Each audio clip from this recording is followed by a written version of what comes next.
Good evening, hello, happy Friday. Welcome to the Trey Olds Radio Show. This is Trey Olds. Today my special guest is Mr. Joe Bev. Thank you and join us in a minute. Okay, Mr. Bev, my first question to you is, how did you get started in the entertainment industry? How did your journey in entertainment begin? Well, like most people who are in show business as long as I have, as old as I am, and they're still immature enough to be doing it. Because you have to act like a child. You're not afraid to make a fool of yourself to be in show business in any form. Backstage or in front of the cameras or whatever, microphones. I started when I was like 3. Oh, wow. I would imitate, I would, at family functions, I had a large Italian family, and we'd get together and I would perform what I saw on television. For example, I saw Jimmy Durante, which was a guy who had a very gruff voice. Oh, yeah. Like this. Mm-hmm. But Augie, Doggy, Daddy, my son was petting. Doug Young did that voice for Hanna-Barbera. Mm-hmm. And I knew all these people, Doug Young, all these people. But I went to, my mom put me in dancing school when I was like 4, 5, 6, I was in all the theater department plays, in high school, and even grammar school, but college, I went to theater and tech and camera and radio and everything. And when I was about 11, I think it was 11, I was 12, my father bought me a cassette player, a Panasonic cassette player. They were fairly new at the time. And it was only mono, and you had a microphone. And he gave it a sample cassette. I believe that he got it for free, from being a police officer in Newark, New Jersey. My dad would get free things like Beatles albums, and he'd bring them home for me, Say, look what they did with me, look what the store owner gave me, because he was walking the beat. The guy said, hey, here, have this record, So he came home with I'm telling you more than I've ever told before to anybody. It was a shorter and a long version. I'm telling you the medium version. Mm-hmm. They said, I could do voices, but I will. But you can play examples as well. And I like people to hear the stuff that's already polished. But in any event, he bought me this tape recorder, and it had a pre-recorded cassette, a sample cassette on it. It was only a 15-minute cassette, which meant 7.5 minutes on each side. And the first on side 1 was a song, which was "Horse with No Name." Okay, I've been through the desert with a horse. And after you play that for 100 times in your bedroom, you go, well, what can I do with the blank side of this? So one day I decided, I was watching a Bugs Bunny cartoon, and I decided I would kind of imitate the cartoon but do my own characters. Mm-hmm. And the first voices I came up with were a professor who kind of talked like Peter Lorre, but without the German European accent. Because Peter Lorre is more sinister, But it's kind of it's a throaty voice for a 12-year-old kid to be doing, but I have strong vocal cords, I already sounded like a man when I was 12. And, it did. And, my Adam's apple is, like, bigger than my neck, And I started, and then he had a dumb assistant, Willoughby, and it was the G-Boss, and he was kind of a dumb guy. He was a stupid kind of guy. I started drawing cartoons of them as well, and the comics plots, and then I would improvise those plots on recordings, and then I found 78 records, jazz records, in my parents' attic that they'd just thrown away. Oh, wow. For 20 years they hadn't listened to them because they were listening to whatever was on the radio, the Bee Gees or whatever was playing at the time.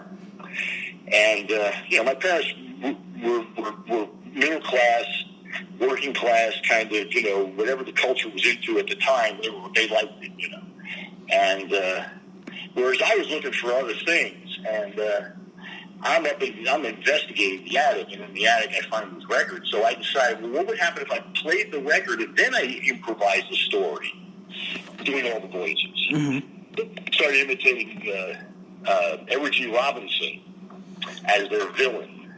Then I do yeah. And it's a rhythm joke.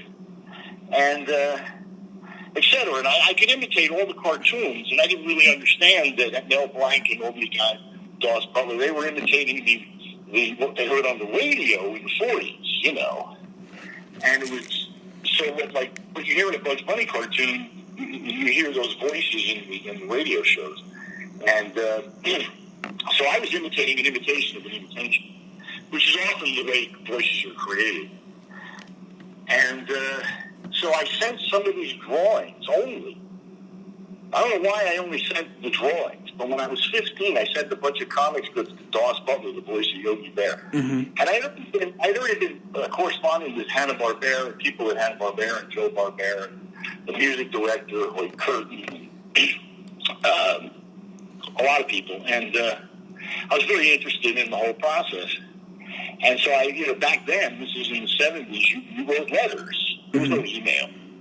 And, so I wrote to Doss Butler, and I sent him some cartoons, and he wrote me back this very discouraging letter.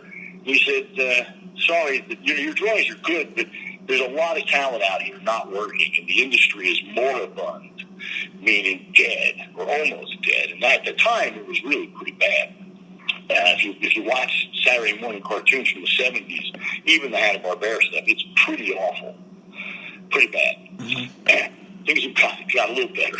But in any event, I wrote him back. This is weeks it takes before you get a response, so it takes a long time. Mm-hmm. And it's a process. So one day, like in July of 1975, I get a letter from him telling me, forget it. So I wrote back, and I said, I know, but this is what I want to do. And by the way, I do voices for these characters I've drawn. And I have recordings I've made. So he said, well, send me that. He bounced back, well, okay, send me that. So he thought I was going to send him, like 5 minutes or something, I sent him 120 minutes on 2 tapes. Oh, wow.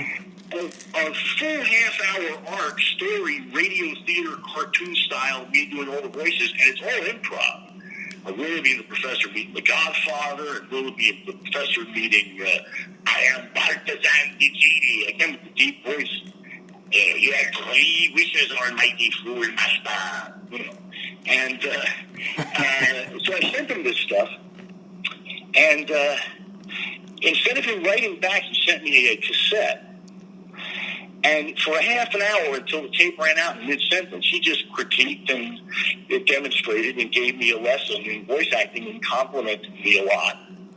Pinpointed some of the things I could improve on, but he was very complimentary and thought, wow, you can't be 15 because you sound like a big Doss Butler, and what an amazing voice. And by the way, stop doing those Mel Blanc throaty voices.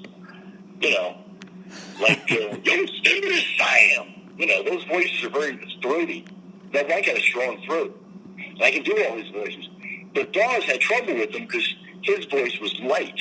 But he was a small guy. And so he used to do like Ralph Cramden. And he was the first voice on the pilot for the Flagstones, Flintstones, etc. And the Honey Mousers and the Honey Earthers with Stan Freberg. But he had trouble sustaining it, So he was warning me not to do it because of him. But that was like the only criticism on the whole thing. But then he thought, well, you can't be improvising because you're playing music and adding sound effects. Don't be ashamed to admit you wrote it down first. And I had to write him back and say, no, you don't understand. I can actually do this live, doing the sound effects, playing the record, and improvising the story live, doing all the voices. I'm just capable of doing it naturally. Mm-hmm. And he didn't believe me at first until eventually, I went out there the following year. And slowly I became his main student of many students like Nancy Cartwright. And most of the people he trained ended up in the business somewhere at some level. And, he just set us in the right direction. And then I also was with Mel Blanc. I trained with him, quite a bit. So I spent a lot of time in the summers in high school and college in L.A., living in Doss Butler's house, going to the recording sessions, And then when I got into college, I had access to radio broadcasting, and I started broadcasting and getting things on NPR, and I gravitated toward doing humor, comedy, radio, theater, drama. telling some stories, being a journalist as well. I've done for NPR. But I gravitate towards fiction. And, I just weaved my way through the entire industry wherever I'm needed. Last few years have been a little rough, but things are picking up. Yeah. Which is how show business is. Yeah. It's fun. Voice acting is fun. I love doing voice acting. I've done a bit of it, and it's very fun. Well, I like working collaboratively with other people. I'm in several movies right now. I'm in Macbeth at the theater in New York City. All kinds of things. And I even do radio theater as a collaborative effort. But I like what I was doing when I was 12, 13, 15. Yeah. And I like going back to it. So since I've had several health issues and divorce and several tragedies, I've had a lot of opportunity to be alone, or maybe I wasn't being hired. Instead of feeling sorry for myself, I spent that time making new audio content and putting it out as audio theater and radio audio books in radio theater style. But I'm deliberately doing all the voices, which makes it so much harder. But I do it because I'm trying to keep, both make myself happy, but also keep my instrument tuned, like a trumpet player. If you don't use your instrument, you lose it. Mm-hmm. And I find a lot of actors, not just voice actors, but every actor that I work with has that problem, that in between on their downtime, they don't know what to do with themselves, and they don't realize they could be reading something, performing, auditioning, whatever they're doing, recording themselves and listening back. I record things and put them up on SoundCloud and YouTube just to get reaction, to see if people like it. And then I find out what's wrong with it, and then I fix it before I release it, Because every single day I record. Today I'm doing a story as W.C. Fields. As soon as I get off the phone with you, my boy. Because I want to. Yeah, it's fun. It's fun. Nobody asked me to do it. Most people are afraid to do things unless somebody asks them to. Well, what do I get out of it? How am I going to get paid? Well, you know what? Number one, you're going to get paid in the lessons and practice you learned and the joy that came out of doing it. And maybe that somebody else heard it. But in the end, if you promote it and if you put it out, distribute it as I do, you'll get paid. Maybe not be as much as you wanted it to be, but something will come in. Yeah. That's been my experience. So. Yeah. It is a tough business, but if you enjoy it and have the passion for it, you're not going to give up on it. Well, I might be, I just did a couple of classes. Bob Camp of Ren and Stimpy, my good friend I've worked with several times, he asked me to come into his classes of storyboarding and pitching to teach voice acting and directing and how it applies to what they're doing. When you're doing a storyboard or pitching, you got to be able to understand how voice acting works, and maybe even be able to do the voices yourself, like Joe Barbera could do. Yeah, I'm Yogi Bear. Mm-hmm. But it's possible. I don't know for sure, but it's possible I might be teaching some classes down there in the fall because they really need that aspect that hasn't been done, and I know it so well, and I'm so deep into it. I know the history of where it all comes from. But I've told these kids, and I'll tell everybody out there that now, for any aspect of creativity, whether you're a photographer, a painter, an actor, a singer, a writer, now is the time to be creative, be inventive, think for yourself, think outside the box, find your own bliss, learn what works for you, and forget about what other people think of you or what they imagine you to be or what they expect you to be. And find your audience out there, because the internet is the key to everything now. And it's the reason why the big corporations like Warner Brothers and CBS are selling everything off. Yeah. They can't compete with us little guys who I can live at home, work at home, go out.